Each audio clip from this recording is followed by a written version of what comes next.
So, the most important part of being a team is committing to the success of that team, making sure that the goal has been completed in the best way possible. Another huge valuable part of being a team member is being able to be flexible and adaptable when the directions of things change for good or for bad. There are times that this may be very difficult because you're so focused on getting to this goal in a certain way that it shifts when it shifts to a different method. You can have trouble adjusting. I come across this often, and a quality of a good leader is cohesively being able to redirect the team to a new trajectory while maintaining composure and thinking outside the box. I have so many times where my staff will come to me confused or in a tizzy about a situation that's going on because they've become so laser focused on a certain direction, and I have to maintain calm composure and just think outside the box and suggest another option that always after the fact takes them a whole step further to be able to see that perspective and be like, oh wow, okay, it might work just like you're saying. So this almost goes without saying, but it's important that you're willing to cooperate with the other team members. You need to support them in what they're doing, complement their skills and abilities in such a way that they individually will succeed as a part of the team. Many times when someone doesn't function like we do, we tend to reject them as a competent team member. But a good leader tends to suss out those strengths and uniquenesses of those around them and place them in positions where they will succeed. Help the team by being the one who encourages new solutions, always. So just because somebody may not be the fastest at doing something, they might be able to be the most technical, say, or they may work really well behind the scenes doing a different project than the one that you thought they would be able to do. So really just try to find people's unique strengths and weaknesses as well.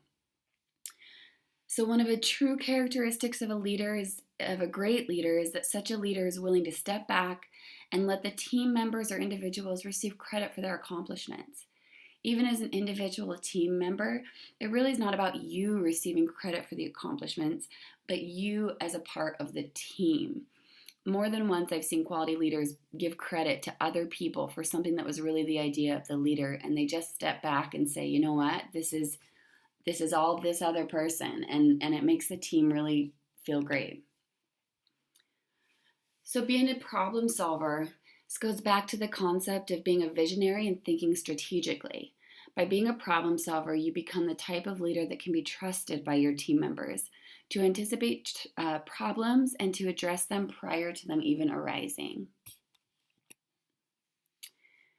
When you get ready to make decisions to move forward, you often do not have all the information you need to be 100% completely comfortable.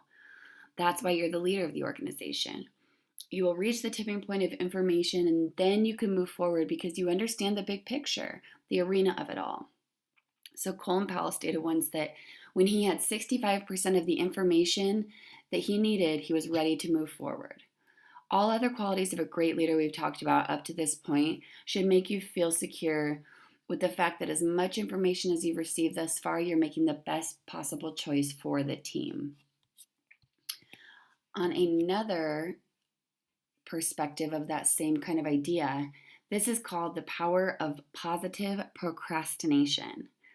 So using this tool is important, and it doesn't mean that you ignore something right away, but that you actually just wait a little bit of time before you take action, because people and things have a way sometimes of working themselves out without you having to interject yourself into the situation. But this tool must be used mindfully so as to not to ignore a sensitive situation or cause things to manifest in negative ways.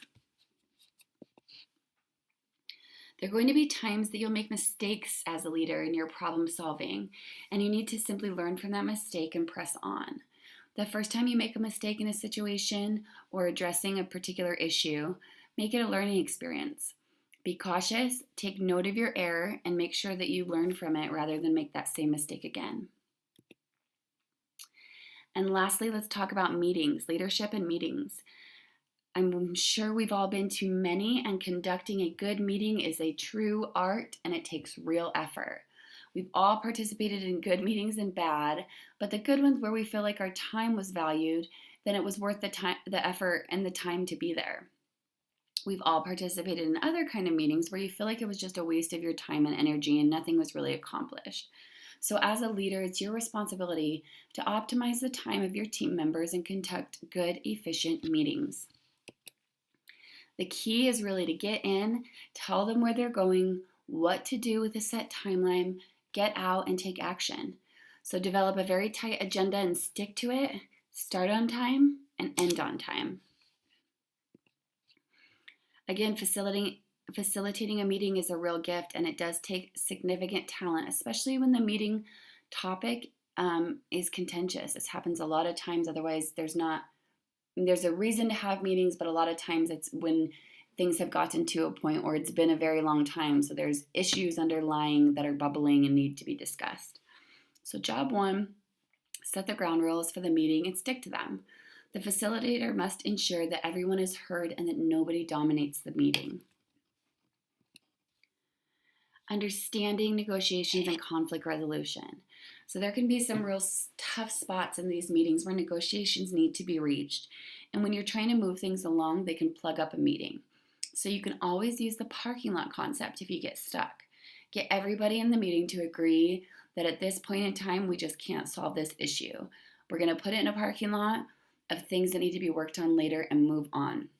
You could even set up a subcommittee to battle it out outside of the meeting if necessary. So there's nothing worse than having a meeting, making decisions to do something, and then there's no follow through on the meeting or on the part of the other team members. So meetings for minutes are a great tool that clearly indicate what action items there are, who is being identified as the person to take care of that action item, and when the due date really is. So this is all I really want to talk about with leadership and team members and meetings today. There's a lot of information in this chapter, but leadership is such an important issue, and I just want everyone to feel comfortable with defining leadership and, understanding what leadership means for you. Thanks for listening, guys.